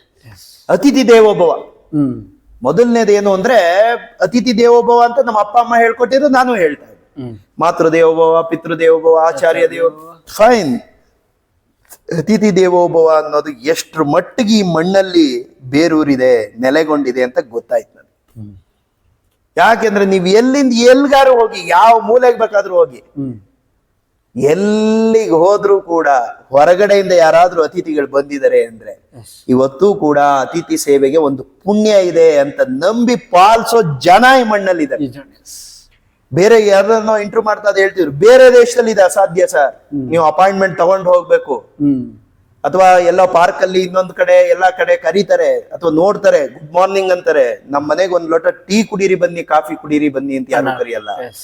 ಆದ್ರೆ ಇಲ್ಲಿ ನಮ್ಮ ಇಂಡಿಯನ್ಲಿ ಹೊರಗಡೆಯಿಂದ ಬಂದವ್ರಿಗೆ ನಿಮ್ಗೆ ಮಲಗಕ್ ವ್ಯವಸ್ಥೆ, ಊಟೋಪಚಾರಕ್ಕೆ ವ್ಯವಸ್ಥೆ. ಮತ್ತೆ ನಾನು ಕೂಡ 3 ತತ್ವಗಳನ್ನ ಇಟ್ಕೊಂಡಿದ್ದೆ. ಯಾರಿಂದನೂ ಯಾವುದೇ ತಾಂಬೂಲ ದಕ್ಷಿಣೆ ದುಡ್ಡು ಮುಟ್ಟವನಲ್ಲ, ನಗದು ಮುಟ್ಟವನಲ್ಲ. ಯಾಕೆಂದ್ರೆ ಬೇರೆಯವ್ರ ಭಾವನೆನ ನಾವ್ ಎನ್ಕ್ಯಾಶ್ ಮಾಡ್ಕೋಬಾರ್ದು. ಇದೆಲ್ಲ ನಮ್ಮ ಪೂರ್ವಿಕರು ತ್ಯಾಗ ಮಾಡಿ ಕಟ್ಟಿದ್ದಾರೆ ಈ ಸಂಸ್ಕೃತಿನ. ನಾವ್ ಇವತ್ನವ್ರು ಬಂದು ನಮ್ ಸ್ವಾರ್ಥಕ್ಕೆ ಬಳಸ್ಕೊಂಡ್ಬಿಡೋದಲ್ಲ. ನಾನೊಬ್ಬ ಯಾತ್ರಿ, ನನಗೇನ್ ಬೇಕು, ಮಠ, ದೇವಸ್ಥಾನ, ಗುರುಸ್ಥಾನ ಅಥವಾ ಮಠಾಧಿಪತಿಗಳು, ಪೀಠಾಧಿಪತಿಗಳು, ಆಧ್ಯಾತ್ಮಿಕ ಇಂಥ ಕಡೆ ನಾವು ಉಳ್ಕೋಬೇಕು. ಏನ್ ದೇವ್ರ ನೈವೇದ್ಯಕ್ಕೆ, ಏನು ನನ್ನ ಜೀವ ರಕ್ಷಣೆ ಮಾಡ್ಕೊಳಕ್ಕೆ 2 ಹೊತ್ತು ಏನ್ ಸಿಗುತ್ತೋ ಅದನ್ನ ತಿನ್ಬೇಕು. ಅಷ್ಟೇ ನಮ್ ಸ್ವಾರ್ಥ ಇದ್ದದ್ದು. ನನಗೆ ಅದು ಬೇಕು. ಈಗ ಇಂಡಿಯನ್ ಕಂಡೀಷನ್ ಏನು ಅಂದ್ರೆ, ಎಲ್ಲೇ ನೀವು ಯಾತ್ರೆ ಮಾಡ್ಬೇಕಂದ್ರೆ ದುಡ್ಡು ಕೊಡಕ್ ಬರ್ತೀನಿ. ನಾನು ಯಾರ ಹತ್ರನೂ ನಗದು ಮುಟ್ಟವನಲ್ಲ. ಯಾವ ತಾಂಬೂಲ ದಕ್ಷಿಣೆ ಯಾವ್ದು ಕೂಡ ಅವ್ರೇನಾದ್ರು ಕೊಡಕ್ ಬಂದ್ರೆ ನಾನು ಶ್ರೀರಾಮನ್ ನೀತಿ ಅನುಸರಿಸ್ತಾ ಇದ್ದೆ. ಶ್ರೀರಾಮ ವನವಾಸಕ್ಕೆ ಹೋದಾಗ ಯಾರೇ ಆಗಲಿ ಅಲ್ಲಿ ಗ್ರಾಮಸ್ಥರು, ಪಾಪ ಹಳ್ಳಿಯವರು ಬೆಳೆದದ್ದು ಮಾಡದ್ದು ಕೃಷಿಕರು ತಂದು ಕೊಟ್ರೆ ಅವನ್ ಏನ್ ಮಾಡೋನಂತೆ ಅಂದ್ರೆ, ತಟ್ಟಂತ ಮುಖ ಕೊಡ್ದಂಗೆ ನಾನು ತಗೊಳಲ್ಲ ಅಂತ ಹೇಳ್ತೀನಿ. ಯಾರಾದ್ರೂ ತಗೊಂಬಂದಿಟ್ರೆ ಹಸನ್ಮುಖಿಯಿಂದ ಅವ್ರ ಯೋಗಕ್ಷೇಮ ವಿಚಾರಿಸಿ ಅದನ್ನ ಹಿಂಗ್ ಮುಟ್ಟವನಂತೆ. ಆಯ್ತಪ್ಪ, ಸ್ವೀಕಾರ ಮಾಡಿದೀನಿ ಎಲ್ಲ. ಬಟ್ ಆದ್ರೆ ನಾನು ವನವಾಸಿ ಆಗಿರೋದ್ರಿಂದ ನಂದು ನಿಯಮ ಇದೆ, ನಾನು ಇದನ್ನ ಗ್ರಹಣ ಮಾಡಲ್ಲ, ನಿಮಗೆ ವಾಪಸ್. ನಾನು ವನವಾಸಿ ಆದ್ರಿಂದ ನಂದು ನಿಯಮ ಇದೆ. ನಾನು ತಾಪಸನ್ ತರ ಜೀವನ ಮಾಡ್ಬೇಕಾಗಿದೆ, ಋಷಿ ತರ ಕಂದಮೂಲ, ನಂದು ನಿಯಮ ಬೇರೆ ಇದೆ. ಇದೆಲ್ಲ ಸಾರ ರೂಪದಲ್ಲಿ ನನಗೆ ತಲುಪಿದೆ, ನಾನು ಗ್ರಹಣ ಮಾಡಲ್ಲ ಅಂತ ಅದನ್ನ ವಾಪಸ್ ಅವ್ರಿಗೆ ಕೊಟ್ಬಿಟ್ಟು ನಾನು ಅದೇ ತರ ಮಾಡ್ತೀನಿ. ಸೊ ಇದು ನನ್ನ ನೀತಿ ಅಲ್ಲ, ಶ್ರೀರಾಮ ಈ ತರ ನಡ್ಕೊಂಡಿರೋದು. ಸೊ ನಾವು ಅದನ್ನ ಅನುಸರಣೆ ಮಾಡಿ ಅವ್ರನ್ನ ಕನ್ವಿನ್ಸ್ ಮಾಡಿ ಹಂಗೆ ಎಲ್ಲೋ ಹೋದ್ರು ಫ್ರೀ ಆಫ್ ಕಾಸ್ಟ್ ಅಲ್ಲಿ. ಯಾಕೆಂದ್ರೆ ಕಳಂಕ ಬರಬಾರ್ದು ನನಗೆ, 100 ತರ ನಾಳೆ ದಿನ ಮಾತುಗಳು ಬರಬಾರ್ದು. ಯಾವತ್ತು ನಗದು ಮುಟ್ಟಲ್ಲ, ಯಾವುದೇ ವಸ್ತು ರೂಪದ ಕಾಣಿಕೆಗಳು ತಗೊಳಲ್ಲ. ಇಲ್ಲಿ ಊಟ ಮಾಡೋ ಹಕ್ಕಿದೆ, ಅದನ್ನ ತಗೊಂಡು ಹೋಗಲ್ಲ, ಕ್ಯಾರಿ ಮಾಡ್ಕೊಂಡು. ಇಲ್ಲ ನಿಮಗೆ ದಾರಿ ಖರ್ಚಿಗೆ ಪ್ಯಾಕ್ ಮಾಡ್ಕೊಟ್ನೋ, ನನ್ನ ಹಣೆಯಲ್ಲಿ ಇಲ್ಲಿ ಲಭ್ಯ ಇದ್ರೆ ಸಿಕ್ಕೇ ಸಿಗುತ್ತೆ. ಪರಾನ್ನಕ್ಕೆ ಆಸೆ ಪಡಬಾರ್ದು. ಇವತ್ತು ನಾನು ಅತಿಥಿ, ಒಂದೊತ್ತು ಈಗ ಜೀವ ರಕ್ಷಣೆ ಮಾಡ್ಬೇಕು, ವಾಪಸ್ ಊರ್ಗ್ ಹೋಗೋ ತನಕ ನಾನು ದೇಹ ಧಾರಣೆ ಮಾಡಿದೀವಲ್ಲ, ಅದನ್ನ ದೇಹ ಧಾರಣೆಗೋಸ್ಕರ ಒಂಚೂರು ತಿನ್ಬೇಕು, ಅಷ್ಟು ಮಾತ್ರ ನನ್ನ ಹಕ್ಕು. ಅದನ್ನ ಮೀರಿ ಆಸೆ ಪಟ್ರೆ ಅದು ನನಗೆ ಎಲ್ಲೋ ಒಂದ್ ಕಡೆ ನನ್ನ ವರ್ಚಸ್ಸು ಓಜಸ್ಸಿಗೆ ಧಕ್ಕೆ ಆಗುತ್ತೆ. ಮಾಡಬಾರ್ದು ನಾವು ಆತರ. ಪರಾನ್ನಕ್ಕೆ ಆಸೆ ಪಡಬಾರ್ದು ಅಂತ. ಇಲ್ಲ ಮುಂದಕ್ಕೆ ಏನಾದ್ರು ಭಗವಂತ ವ್ಯವಸ್ಥೆ ಮಾಡ್ತೀನಿ. ಇದು ಪುಣ್ಯ ಭೂಮಿ, ಇದು ಇದು ಏನು ಸುಮ್ಮನೆ ಅಲ್ಲ, ಇದು ಭಾರತ ಅಂದ್ರೆ ಪುಣ್ಯಭೂಮಿ. ನನ್ನ ಅನುಭವಕ್ಕೆ ಬರ್ತಾ ಇದ್ದೆ ಈ ವಿಚಾರಗಳೆಲ್ಲ, ಮುಂದೆ ಎಲ್ಲೋ ಒಂದ್ ಕಡೆ ವ್ಯವಸ್ಥೆ ಆಗುತ್ತೆ ಅಂತ ಅವ್ರಿಗೆ ಒಂದು ಧನ್ಯವಾದ ಹೇಳಿ ಬಿಡ್ತಾ ಇದ್ದೆ. ಈ ತರ ನಾನು ಸ್ವಲ್ಪ ಕೆಲವೊಂದು ಸೆಲ್ಫ್ ಡಿಸಿಪ್ಲಿನ್ ಹಾಕೊಂಡಿದ್ದರಿಂದ ಬೇರೆಯವ್ರ ಭಾವನೆಗಳನ್ನ ಎನ್ಕ್ಯಾಶ್ ಮಾಡ್ಕೋಬಾರ್ದು. ಯಾತ್ರೆ ಮಾಡ್ತೀವಿ ಅಂತ ಏನೋ ಪಾಪ ಅವ್ರ ಕಷ್ಟ ಏನೋ ಇರುತ್ತೆ, ನನಗೆ 100 ರೂಪಾಯಿ ಕೊಡಕ್ ಬರ್ತಾರೆ ಅಥವಾ ಇನ್ನೇನೋ. ನೋ, ಅವ್ರ ಭಾವನೆಗಳನ್ನ ನಾನು ನನ್ನ ಎನ್ಕ್ಯಾಶ್ ಮಾಡ್ಕೊಂಡು ನನ್ನ ಪರ್ಸಾಗಿ ಕನ್ವರ್ಟ್ ಮಾಡ್ಕೋಬಾರ್ದು. ಈ ಸೂಕ್ಷ್ಮತೆಗಳೆಲ್ಲ ಇದನ್ನ ಶಿಕ್ಷಣ ಅಂತ ಹೇಳೋದು. ಇದೆಲ್ಲ ನಮಗೆ ಚಿಕ್ಕದ್ರಿಂದ ಕೊಟ್ಟಿದ್ದಾರೆ. ಹಾಗಾಗಿ ನಾನು ಎಲ್ಲೂ ಕೂಡ ನನ್ನ ಆತ್ಮಗೌರವವನ್ನು ಕಳ್ಕೊಳ್ಳೋವಂಥದ್ದು. ಯಾಕೆಂದ್ರೆ ನಮ್ಮ ಮನೇಲಿ ನಮ್ಮ ಅತ್ತೆ, ನಮ್ಮ ತಾಯಿ, ನಮ್ಮ ತಂದೆ, ನಮ್ಮ ಅಜ್ಜಿ, ಇದೆಲ್ಲ ಎಲ್ಲೂ ಕೂಡ ನೀನು ಡಾಕ್ಟರ್ ಆಗ್ಲಿಲ್ಲ ಅಂದ್ರೂ ಪರವಾಗಿಲ್ಲ, ಇಂಜಿನಿಯರ್ ಆಗ್ಲಿಲ್ಲ ಅಂದ್ರೂ ಪರವಾಗಿಲ್ಲ, ಎಲ್ಲೂ ಆತ್ಮಗೌರವವನ್ನು ಕಳ್ಕೋಬೇಡ, ಕಳ್ಳನಾಗಬೇಡ, ಸುಳ್ಳನಾಗಬೇಡ, ಇನ್ನೊಬ್ರು ಹಕ್ಕನ್ನ ಕದಿಬೇಡ. ಇನ್ಯಾವುದಕ್ಕೋ ಯಾರೋ ಹಕ್ಕದಾರ ಇರ್ತಾರೆ, ಅವ್ರನ್ನ ಪಕ್ಕಕ್ಕೆ ಕರ್ಸರಿಸಿ ನೀನ್ ಅದನ್ನ ಅನುಭವಿಸ್ಬೇಕು ಅಂತ ಹೋಗ್ಬೇಡ. ಬೇಕು ಅಂದ್ರೆ ನೀನ್ ಸ್ವಸಾಮರ್ಥ್ಯದಿಂದ ಎಲ್ಲಾನು ಗಳಿಸ್ಕೊ. ನ್ಯಾಯವಾದ ಮಾರ್ಗದಲ್ಲಿ ನಡೆದು ಅರ್ಥ ಕಾಮಗಳನ್ನೆಲ್ಲ ಎಂಜಾಯ್ ಮಾಡು. ಧರ್ಮ ಮಾರ್ಗದಲ್ಲಿ ನಡೆದು, ಧರ್ಮ ಮಾರ್ಗದಲ್ಲಿ ನಡಿ. ಅರ್ಥ ಕಾಮಗಳು ಏನ್ ಬೇಕೋ ನಿನ್ನ ನ್ಯಾಯಯುತವಾದ ಆಸೆಗಳು ಏನಿದೆ ಅದನ್ನೆಲ್ಲ ಎಂಜಾಯ್ ಮಾಡು. ಬೇರೆ ಇದನ್ನೆಲ್ಲ ಸೂಕ್ಷ್ಮವಾಗಿ ಹೇಳಿದ್ದಾರೆ. ಹಂಗಾಗಿ ಎಲ್ಲೂ ಆತ್ಮಗೌರವ ಕಳ್ಕೊಳ್ಳೋ ಕೆಲಸ ಮಾಡಬಾರ್ದು. ಹಾಗಾಗಿ ಇನ್ನೊಬ್ರು ಈಗ ಯಾರೋ ಒಂದು ಪುಕ್ಸಟ್ಟೆ ಏನೋ ಕೊಡ್ತಾರೆ ಅಂತ ನನ್ ಕೈ ಓಡ್ಬಿಟ್ರೆ ಆ ಪ್ರೀತಿ ಕಣ್ಣಿನ ನೋಡಕ್ಕಾಗಲ್ಲ. ಏನೋ ಆತರ ಈ ತರ ಎಲ್ಲ ಸೂಕ್ಷ್ಮ ಮನಸ್ಸು ನಮ್ದಾದ್ರಿಂದ. ಸೊ ಯಾವತ್ತು ಮನಸ್ಸು ಸೂಕ್ಷ್ಮವಾಗಿದ್ದಷ್ಟು ಸ್ವಲ್ಪ ಏಕಾಂತ, ಅಂತರ್ಮುಖತೆ, ಈ ತರದ್ದೆಲ್ಲ ವಿಚಾರಗಳನ್ನ ಇಟ್ಕೊಂಡಿರೋದ್ರಿಂದ ನಾವು ನಮ್ಮನ್ನ ಸೆಲ್ಫ್ ಇಂಟ್ರಾಸ್ಪೆಕ್ಷನ್ ಮಾಡ್ಕೋತಾನೆ ಇರ್ತೀವಿ, ಆತ್ಮಾವಲೋಕನ ಮಾಡ್ಕೋತಾನೆ ಇರ್ತೀವಿ ಪ್ರತಿಯೊಂದು ಹೆಜ್ಜೆಗೆ. ನಾನೇನಾದ್ರು ತಪ್ಪು ಮಾಡಿದ್ರೆ ಇನ್ನು 5 ನಿಮಿಷದಲ್ಲಿ ನನ್ನ ಆತ್ಮ ಹೇಳ್ಬಿಡುತ್ತೆ ನೀನ್ ಈ ತಪ್ಪು ಮಾಡಿದೆ ಅಂತ. ಅದ್ರ ಪಶ್ಚಾತ್ ಆ ತರ ಇಟ್ಕೊಂಡಿದೀವಿ. ಈ ಆತ್ಮನ ದೇವ್ರ ತರ ಸಾಕೊಂಡಿದೀವಿ. ನಾನೇನಾದ್ರು ತಪ್ಪು ಮಾಡಿದ್ರೆ ತಟ್ಟಂತ ನನ್ನ ಆತ್ಮ ಹೇಳ್ಬಿಡುತ್ತೆ, ಇದು ನೀನ್ ತಪ್ಪು ಮಾಡಿದೆ, ಇದು ತಪ್ಪು ಹೆಜ್ಜೆ ಇಟ್ಟೆ, ಇದು ಸರಿಯಲ್ಲ, ಇದು ನ್ಯಾಯಸಮ್ಮತ ಅಲ್ಲ ಅಷ್ಟೇ. ಎಸ್ ಸರ್, ಮೈಸೂರಿಂದ ಶುರು ಮಾಡಿದ್ರಿ. ಮೈಸೂರಿಂದ ಯಾತ್ರೆ ಶುರು ಮಾಡಿ ಫಸ್ಟ್ ಕೇರಳ ಹೋದೆ. ಕೇರಳನೇ 2.5 ತಿಂಗಳಾಯ್ತು. ನಾ ಹೇಳದ್ನಲ್ಲ, ನೀವ್ ಹೇಳದ್ ತರ ಬರೀ ಸುಮ್ನೆ ಮೈನ್ ರೋಡ್ ಓದ ಪುಟ್ಟ ಬಂದ ಪುಟ್ಟ ಅಂತ ನಾನು ಹೋಗಿದ್ದೆ ಅಂತಲ್ಲ. 2.5 ತಿಂಗಳು sir. All the capital cities, smart cities, big cities, all the town. Sir total ನೀವು ಎಷ್ಟು ವರ್ಷ ತಗೊಂಡ್ರಿ? 5 ವರ್ಷ. ಎಕ್ಸೆಪ್ಟ್ ಅಂದ್ರೆ ಕೋವಿಡ್ ಟೈಮಲ್ಲಿ 1 ವರ್ಷ ಎಲ್ಲೂ ಹೋಗ್ಲಿಲ್ಲ. 4 ವರ್ಷ ಹಿಡೀತು ನಮ್ಗೆ. ಎಲ್ಲ ಸೂಕ್ಷ್ಮವಾಗಿ ನೋಡ್ಬೇಕಲ್ಲ, ಲೈನು ಬೈ ಲೈನು ಎಲ್ಲ, all the villages. Swami Vivekananda ಹೇಳಿದಾರಲ್ಲ, the real India is living in the village. ನಿಜವಾದ ನಮ್ಮ ಸಂಸ್ಕೃತಿನ ಹಿಡಿದಿಟ್ಟುಕೊಂಡಿರೋದು ಹಳ್ಳಿಗಳು, ಸಿಟಿಗಳಲ್ಲ. ಸಿಟಿಗಳಲ್ಲಿ ಎಲ್ಲ ಮೆಟ್ರೋ ಕಲ್ಚರ್ ಬಂದ್ಬಿಟ್ಟಿದೆ. ಏನು ಅಮೆರಿಕಕ್ಕೆ ಏನ್ ಕಮ್ಮಿನೇ ಇಲ್ಲ ನಮ್ ಬೆಂಗಳೂರು ಅಲ್ಲ. ಯಾವ ಬರೀ ಗ್ಲಾಸ್ ಹೌಸ್ಗಳು, ಬಿಲ್ಡಿಂಗ್ಗಳು, ರೋಡ್ಗಳು, ಗಾರ್ಡನ್ಗಳು. ಸೊ ಈಗೆಲ್ಲ ಏನಾಗಿದೆ, ಎಲ್ಲ ಮೆಟ್ರೋ ಕಲ್ಚರ್ ಬಂದ್ಬಿಟ್ಟಿದೆ. ನೀವು ಯಾವ ಸಿಟಿಗೆ ಹೋಗಿ ಎಲ್ಲ ಒಂದೇ ತರ ಇರುತ್ತೆ. ಆದ್ರೆ ನಮ್ಮ ಹಳ್ಳಿಗಳಾದ್ರೆ ಅಲ್ಲಿನ ಆಚಾರ ವಿಚಾರಗಳು, ಅಲ್ಲಿನ ಊಟೋಪಚಾರಗಳು, ಅಲ್ಲಿನ ಉಡುಗೆ ತೊಡುಗೆಗಳು, ಅಲ್ಲಿನ ಕೆಲವೊಂದು ಜೀವನದ, ದೈನಂದಿನ ಜೀವನದ ಕೆಲವೊಂದು ಬೇರೆ ಬೇರೆ ಪ್ರಕಾರಗಳು. ಸೊ ಇದನ್ನೆಲ್ಲ ನೋಡೋದೇ ಒಂದು ನಮ್ಮ ಸಂಸ್ಕೃತಿಯ ಏನು ಆ ವ್ಯಾಪ್ತಿ ಏನಿದೆ, ಆ ವೈಶಾಲ್ಯತೆ, ಅದೆಲ್ಲ ಅರ್ಥ ಆಗೋದೇ ನಾವು ಹಳ್ಳಿಗಳನ್ನ ಹೋಗಿ ಅಲ್ಲಿ ಗಮನಿಸಿ, ಅಲ್ಲಿ ಜನಗಳ ಜೊತೆ ಬೆರೆತು. ಎಷ್ಟು ಮುಗ್ಧತೆ ಇದೆ ಇನ್ನು ಜನಗಳಿಗೆ. ಹೊರಗಡೆಯಿಂದ ಬಂದವರು ಅಂದ್ರೆ ಅತಿಥಿ ದೇವೋಭವ ಅಂದ್ರೆ ಸಾಕ್ಷಾತ್ ದೇವ್ರ ತರನೇ ನೋಡ್ತಾರೆ ಹಳ್ಳಿಗಳನ್ನ.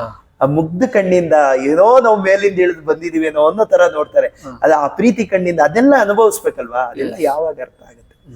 ಸೊ ಹಾಗಾಗಿ ಇದೆಲ್ಲ ನಾನು ಹಳ್ಳಿಗಳನ್ನೆಲ್ಲ ಹೋಗಿ ಗಮನಿಸಿದೀನಿ. ಹಿಮಾಲಯನ್ ರೇಂಜ್ಲಂತೂ ಒಂದೊಂದು ಹಳ್ಳಿಗಳನ್ನ ಅಷ್ಟು ಹಾಲ್ಟ್ ಅಂಡ್ ಪ್ರೊಸೀಡ್. ನಾ ಎಲ್ಲೇ ಹೋದ್ರು ಅಷ್ಟೇ ಅರ್ಜೆಂಟ್ ಮಾಡ್ಕೊಂಡು ಹೋಗೋದು. ಯಾಕೆಂದ್ರೆ ನಮ್ಮ ತಾಯಿಗೆ 74 ವರ್ಷ ವಯಸ್ಸಾಗಿರೋದ್ರಿಂದ, ಸೊ 74 ವರ್ಷ ವಯಸ್ಸಾಗಿರೋದ್ರಿಂದ ಅವ್ರದಾದ ಒಂದು ವೇಗ ಇರುತ್ತೆ. ಆ ವೇಗನ ಎಲ್ಲೂ ಕೂಡ ಡಿಸ್ಟರ್ಬ್ ಮಾಡಿದ್ರೆ ಆ ವಯಸ್ಸಂದು ಒಂದು ಪೇಸ್ ಇರುತ್ತೆ.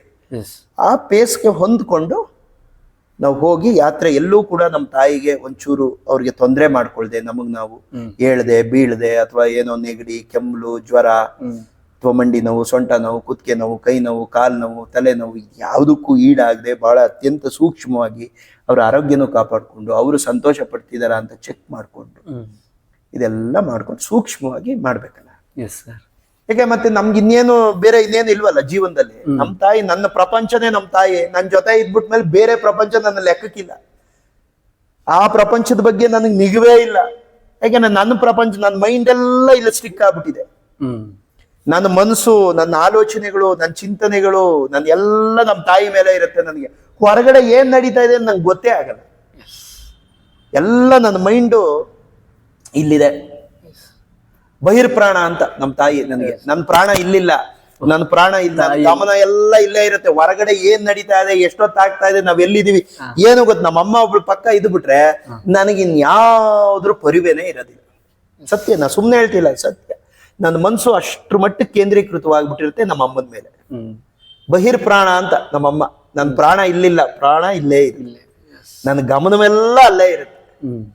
ಸೊ ಹಂಗಾಗಿ ಈ ತರ ನಾನು ಜೀವನ. ಕೇರಳದಿಂದ ಮುಂದೆ ಕೇರಳ ಆದ್ಮೇಲೆ ತಮಿಳ್ನಾಡು. ಎಲ್ಲ ದೊಡ್ಡ ದೊಡ್ಡ ದೇವಸ್ಥಾನಗಳು, ಚೋಳರು ಕಾಲದ್ದು, ಕಲ್ಲಲ್ಲಿ ಏನು ಒಂದು ಪ್ರಾಂಗಣನೇ ಒಂದು ಸುತ್ತಾಕಕ್ಕೆ 2-3 ಕಿಲೋಮೀಟರ್ ಬೇಕು ನಿಮ್ಗೆ. ಇಡೀ ದೇವಸ್ಥಾನ ಸುತ್ತಾಕ್ತೀನಿ ಅಂದ್ರೆ ಒಂದು 4-5 ಕಿಲೋಮೀಟರ್ ಆಗುತ್ತೋ ಏನೋ ಗೊತ್ತಿಲ್ಲ. ಅಂತ ದೊಡ್ಡ ದೊಡ್ಡ ದೇವಸ್ಥಾನಗಳು, ಆ ವೈಭವಗಳು, ಆ ಶಿಲ್ಪಕಲೆಗಳು, ಅಲ್ಲಿನ ಭಕ್ತಿ ಪ್ರಧಾನವಾದ ಜೀವನಗಳು, ಅಲ್ಲಿ ಇದನ್ನೆಲ್ಲ ನೋಡ್ಕೊಂಡು ಹಂಗೆ ಕೇರಳ, ತಮಿಳ್ನಾಡು, ಪಾಂಡಿಚೇರಿ, ಕರ್ನಾಟಕ. ಕರ್ನಾಟಕನೇ ಒಂದು 4-5 ಭಾಗ. ನಮಗೆ ಕರಾವಳಿ ಕರ್ನಾಟಕ ಇದೆ. ಎಷ್ಟೋ ರಾಜ್ಯಗಳಿಗೆ ಕರಾವಳಿ, MP, UP ಅದಕ್ಕೆಲ್ಲ ಕರಾವಳಿ. ನೋಡಿಲ್ಲ ಅವರು. ನಮಗೆ ಇಲ್ಲಿಂದ ಮೇಲ್ಗಡೆ ಆ ಕಾರವಾರದಿಂದ ಇಲ್ಲಿ ಕೆಳಗಡೆ ಅಂಕೋಲ ಅಲ್ಲಿವರೆಗೂ ಎಲ್ಲ, ಉಪ್ಪಾಲ, ಇದ್ರವ್ರ ಕುಂಬ್ಳೆ, ಇದು ಯಾವ್ದಾವ್ದು ಬರುತ್ತಲ್ಲ ಅಲ್ಲಿವರೆಗೂ ಇದೆಯಲ್ಲ. ಅಷ್ಟುದ್ದು ಕರಾವಳಿ ಕರ್ನಾಟಕ, ಆ ಕಲ್ಚರೇ ಬೇರೆ. ಉತ್ತರ ಕರ್ನಾಟಕ ಜನಗಳು ಮುಗ್ಧರು ತುಂಬಾ. ಮಧ್ಯ ಕರ್ನಾಟಕ ನಮ್ಮ ಹರಿಹರ, ದಾವಣಗೆರೆ, ಮಲೆನಾಡು, ಆಮೇಲೆ ಶಿವಮೊಗ್ಗ, ಸಾಗರ, ಈ ತರದ್ದೆಲ್ಲ. ಆಮೇಲೆ ದಕ್ಷಿಣ ಕರ್ನಾಟಕ, ಈ ತರ ಕರ್ನಾಟಕ, ಆಂಧ್ರ ಪ್ರದೇಶ, ತೆಲಂಗಾಣ, ಮಹಾರಾಷ್ಟ್ರ. ಮಹಾರಾಷ್ಟ್ರದಲ್ಲಂತೂ ನಿಮ್ಗೆ ಭೀಮಾಶಂಕರು, ಮಹಾಬಲೇಶ್ವರು, ಕೃಷ್ಣೇಶ್ವರು, ಶಿರಡಿ, ಶನಿಸಿಂಗಾಪುರ, ನಾಸಿಕ್, ತ್ರಯಂಬಕೇಶ್ವರು, ಲಕ್ಷವಿನಾಯಕ, ಔರಂಗಾಬಾದ್, ಜಲ್ನಾ, ಅಜಂತ, ಎಲ್ಲೋರ, ಪೂನಾ, ಸತಾರಾ, ಸಾಂಗ್ಲಿ, ಸಜ್ಜನಗಢ, ನರಸೋಬಾವಡಿ, ಗಣೇಶವಾಡಿ, ಕಾಗವಾಡ, ನವಬಾಗ್, ಕೊಲ್ಲಾಪುರ್, ಸೊಲ್ಲಾಪುರ್, ಪಂಡ್ರಾಪುರ್, ತುಳಜಾಪುರ್, ಗೋಂದಾವಲೆ, ಬೀಡ್, ನಂದೀಡ್, ಲಾತೂರು, ಅಕ್ಕಲ್ಕೋಟು, ಜತ್, ಯಾವತ್ನಾಳು, ಈ ತರ ಎಲ್ಲ ಡಿಸ್ಟಿಕ್ಗಳು ಮಹಾರಾಷ್ಟ್ರ. ಗೋವಾ ಡಿಸ್ಟಿಕ್ಗಳು ಬಾಯಲ್ಲಿದೆ ಸರ್ ನಿಮಗೆ ಇದೆ.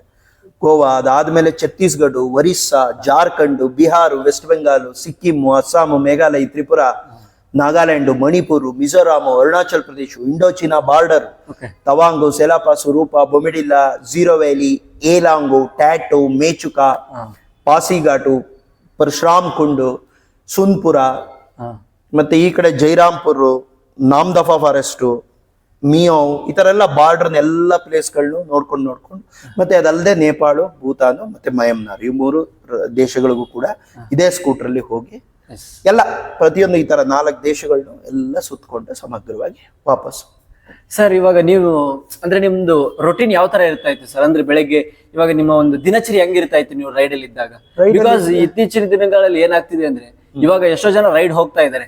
ಅವ್ರು ಹೋಗಕ್ ಒಂದು ಪ್ಲಾನ್ ಇರುತ್ತೆ, ಬೆಳಗ್ಗೆ ನಾವು ಇಷ್ಟು ಅವರ್ ರೈಡ್ ಮಾಡ್ಬೇಕು, ಇಲ್ಲಿ ಸ್ಟೇ ಮಾಡ್ಬೇಕು, ಇಲ್ಲಿ ಟೆಂಟ್ ಹಾಕ್ಬೇಕು, ಈ ತರ ಇರುತ್ತೆ. ನಿಮ್ದು ದಿನಚರಿ ಹೆಂಗಿತ್ತು ಸರ್? ಬಿಕಾಸ್ ವಯಸ್ಸಾಗಿರೋ ಅಮ್ಮ ಜೊತೆಗಿದ್ರು, ನಿಮ್ಮನ್ನ ಅವ್ರನ್ನ ಸೇಫ್ ಆಗಿ ಕರ್ಕೊಂಡು ಹೋಗಿ ಸೇಫ್ ಆಗಿ ಕರ್ಕೊಂಡ್ ಬರ್ಬೇಕು. ಇಲ್ಲಿ ಇತ್ತೀಚಿನ ಈ ಕಡೆ ನಮ್ದು ಸೌತ್ ಇಂಡಿಯಾದಲ್ಲಿ ಆದ್ರೆ ನಿಮಗೆ ಯಾವ್ದು ಹಿಮಾಲಯನ್ ರೇಂಜ್ ಯಾವ್ದು ಸಿಗಲ್ಲ. ನಿಮ್ಗೆ ಸೆಟಲ್ಡ್ ಆಗಿರ್ತಕ್ಕಂಥ ಒಂದು ವೆದರ್ ಇರುತ್ತೆ. ಬಟ್ ಹಿಮಾಲಯನ್ ರೇಂಜಸ್ ಗಳಲ್ಲಿ ಹೋದಾಗ ನಿಮ್ಗೆ ವೆದರ್ ವೇರಿಯೇಷನ್ ಅದನ್ನೆಲ್ಲ ಯಾವ ತರ ಮ್ಯಾನೇಜ್? ಏನಿಲ್ಲ, ಅದ್ನೇನು ಯೋಚನೆ ಮಾಡಂಗಿಲ್ಲ. ಅಲ್ಲಿ ಜನಗಳಿಗೆ ಏನಾಗುತ್ತೋ ನಮಗೂ ಅದೇ ಆಗುತ್ತೆ ಅಷ್ಟೇ. ತಲೆಯಲ್ಲಿ ಏನೂ ಇಲ್ಲ, ಎಂಟಿನೆಸ್ ಇಂದ ಹೋಗೋದು ಅಷ್ಟೇ. ಬೆಳಗ್ಗೆ ಎಷ್ಟೊತ್ತಿಗೆ ಹೇಳ್ತೀವ, ನಿಧಾನಕ್ಕೆ ನಮ್ಮಮ್ಮ ಎದ್ರಾ ನೋಡೋದು, ಎಲ್ಲ ಕಣ್ತುಂಬ ನಿದ್ದೆ ಆಗಿದೆ, ಫೈನ್, ಎದ್ದು ಏನಿದೆ ಫ್ರೆಶ್ ಅಪ್ ಮಾಡ್ಕೊಂಡು ಬಿಡೋದು. ಎಷ್ಟೊತ್ತಿಗಾಗುತ್ತೋ ಅಷ್ಟು, 7 ಗಂಟೆಗೆ ಬಿಡ್ಬೇಕು, 5 ಗಂಟೆಗೆ ಬಿಡ್ಬೇಕು, ಆತರ ಇಲ್ಲ. ಈಗ ಎಲ್ಲೋ ಕಡೆ ನಾಳೆ ಬೇಗ ಹೋಗ್ಬೇಕು, ತುಂಬಾ ಬಿಸಿಲು ಜಾಸ್ತಿ ಇದೆ, ತಲೆಯಲ್ಲಿ ಅದು ಮೈಂಡ್ ಅಲ್ಲಿ ಫಿಕ್ಸ್ ಆಗಿರುತ್ತಲ್ಲ, ಆ ಟೈಮ್ಗೆ ಎಚ್ಚರ ಆಗೋಗುತ್ತೆ ನಮ್ಗೆ. ಇದೇ ಅಲಾರಾಮ್ ಇದ್ದಂಗೆ, ಬೇರೆ ಅಲಾರಾಮ್ ಏನಿಲ್ಲ. ಟಕ್ ಅಂತ ಎದ್ದೇಳೋದು, ಹೊರಡ್ತಾ ಇರೋದು. ಈಗ ಬಿಸಿಲು ಇರುತ್ತೆ ತುಂಬಾ, ಜಮ್ಮು ಅಲ್ಲೆಲ್ಲ, ಪಂಜಾಬ್ ಅಲ್ಲೆಲ್ಲ ಬಿಸಿಲು, ಅಲ್ಲೆಲ್ಲ ಏನಿಲ್ಲ, ಬೆಳಗ್ಗೆ 5 ಗಂಟೆಗೆ ಹೇಳೋದು. ಹೆಂಗಿದ್ರು ಹೇಳ್ತೀವಲ್ಲ, 5 ಗಂಟೆಗೆ ಒಂಚೂರು ಎಚ್ಚರ ಆಗೇ ಆಗುತ್ತೆ. ಎದ್ದು ಪಟ್ ಅಂತ ಎಲ್ಲ ಇನ್ನೇನು ಇಲ್ಲ, ಟಕ್ಕಂತ ರಾತ್ರಿನೇ ಎಲ್ಲ ಕಟ್ಕೊಂಡಿರೋದು, ಟಕ್ಕಂತ ಟ್ರಾವೆಲ್ ಮಾಡ್ಬಿಡೋದು. 8-9 ಗಂಟೆ ತನಕ ನಮ್ಗೆ ಟ್ರಾವೆಲ್ ಮಾಡ್ಬೋದು. 9 ಗಂಟೆ ಆದ್ಮೇಲೆ ಬಿಸಿಲು ಬಲಿಯಕ್ಕೆ ಶುರು ಆಗುತ್ತೆ ಅಲ್ಲೆಲ್ಲ ಪ್ರಖರತೆ. ಸೊ ಆ ಟೈಮಲ್ಲಿ ಒಂದ್ ಕಡೆ ಸ್ಟಾಪ್ ಮಾಡ್ಬಿಡುದು. ಇನ್ನು 3:30-4 ಗಂಟೆ ತನಕ ಎಲ್ಲೂ ಹೋಗಂಗಿಲ್ಲ, ಯಾಕಂದ್ರೆ ಆ ಬಿಸಿಲಿಗೆ ಎಲ್ಲೂ ಹೋಗಕ್ಕಾಗಲ್ಲ. ಅಯ್ಯೋ ಸಿಕ್ಕಾಪಟ್ಟೆ ಕಷ್ಟ ಇದೆ, ರಿಸ್ಕ್. ಇದೆಲ್ಲ ಸೂಕ್ಷ್ಮತೆಗಳು. 4 ಗಂಟೆ ಆದ್ಮೇಲೆ ಮತ್ತೊಂದು ಟೈರ್ ಎಲ್ಲ ಚೆನ್ನಾಗಿದೆ ನನ್ನ ಸ್ಕೂಟರ್ದು, ಮತ್ತೆ 6-6:30 ತನಕ ಟ್ರಾವೆಲ್ ಮಾಡೋದು. ಬೆಳಗ್ಗೆ 5 ಗಂಟೆಯಿಂದ 8 ಗಂಟೆ ತನಕ, 8-9, 4 ಗಂಟೆ ಅಲ್ಲಿ ಸಿಗುತ್ತೆ. ಸಂಜೆ ಒಂದು 2 ಅವರ್ ಏನಾದ್ರು ಉಳ್ಕೊಂಡಿದ್ರೆ ಈ ತರ. ಸೊ ಹಂಗಾಗಿ ಯಾವ್ದು ಲೆಕ್ಕ, ಮಾರ್ಗ ಮಧ್ಯದಲ್ಲಿ ಯಾವ್ದೋ ಒಂದು ದೇವಸ್ಥಾನ, ಊಟದ ಟೈಮ್ಗೆ ಹೋಗೋದು, ದೇವಸ್ಥಾನಗಳಿಗೆ ಹೋಗೋದು, ವಿಸಿಟ್ ಮಾಡೋದು, ಅಲ್ಲೆಲ್ಲ ಲಘು ಬಿಗಿ ನೋಡಿದ್ರೆ ಯಾರು ಅಲ್ಲಿ ಟ್ರಸ್ಟ್ ಯಾರು, ಹೆಡ್ ಯಾರು ಗೊತ್ತಾಗತ್ತೆ. ಹೋಗೋದು, ನಮ್ಮ ಪರಿಚಯ ಹೇಳ್ಕೊಳ್ಳೋದು, I am so and so, ನಾವಿಂತ ಊರವರು, ಇವ್ರು ನಮ್ಮ ತಾಯಿ, ಈ ಕಾರಣದಿಂದ ಬಂದಿದೀವಿ, ಇವತ್ತು ಬೆಳಗ್ಗೆ ಇಂಥ ಕ್ಷೇತ್ರ ಬಿಟ್ಟು ಇದನ್ನೆಲ್ಲ ನೋಡ್ಕೊಂಡು ಈಗ ಬಂದಿದೀವಿ, ಈ ಕಡೆ ಹೋಗ್ತಾ ಇದೀವಿ. ಅಲ್ಲಿ ಅವರೇ ಹೇಳ್ಬಿಟ್ರೆ ಅವರೇ ಹೇಳ್ತಾರೆ, ಓ ಮುಂದೆ ಅದಿದೆ ಇದಿದೆ, ಅಥವಾ ಇವತ್ತು ರಾತ್ರಿ ಇಲ್ಲೇ ಉಳ್ಕೊಂಡೋಗಿ ಯಾಕಷ್ಟು ಇದ್ ಮಾಡ್ತೀರಾ, ಅಥವಾ ಮುಂದೆ ಅಲ್ಲಿ ಯಾರೋ ನನ್ನ ಫ್ರೆಂಡ್ ಇದಾರೆ ಅವ್ರಿಗೆ ಹೇಳ್ತೀನಿ ದೇವಸ್ಥಾನದಲ್ಲಿ ನೀವು ಅಲ್ಲಿ ಉಳ್ಕೊಳ್ಳಿ ಇವತ್ತು, ಇಲ್ಲಿಂದ ಅಷ್ಟು ಎಲ್ಲ ಮಾಹಿತಿಗಳು ಈ ಜನಗಳೇ ಕೊಡ್ತಾರೆ ಸರ್. ನೀವು ಒಂದ್ಸರಿ ಮುಂದಡಿ ಇಟ್ರೆ ಎಲ್ಲ ಜನಗಳೇ ಏನ್ ಮಾಡ್ತಾರೆ, ನಮ್ಮನ್ನ ಅವರೇ ಯಾತ್ರೆನ ಮಾಡೋಕ್ಕೆ ನಿಮ್ಗೆ ಪುಷ್ ಮಾಡ್ತಾರೆ, ಮೋಟಿವೇಶನ್ ಮಾಡ್ತಾರೆ. ಮತ್ತೆ ಈ ಮಣ್ಣು ಹೇಳದ್ನಲ್ಲ, ಈ ಕಲ್ಚರ್, ಈ ಜನಗಳ ತರ ಇದಾರೆ, ಅಯ್ಯೋ ಅಂತಃಕರಣ ತುಂಬಿದ್ದಾರೆ ಒಬ್ಬೊಬ್ರು ವ್ಯಕ್ತಿನೂ. ಸ್ವಲ್ಪ ಅದಕ್ಕೆ ಪಾಲಿಶ್ ಮಾಡ್ಬೇಕಷ್ಟೆ. ಪಾಲಿಶ್ ಮಾಡ್ಬಿಟ್ರಂತೂ ಹೃದಯ ಶ್ರೀಮಂತರು ನಮ್ಮ ಭಾರತದವರು, ಸುಮ್ಮನೆ ಹೇಳೋದಲ್ಲ, ಹೃದಯ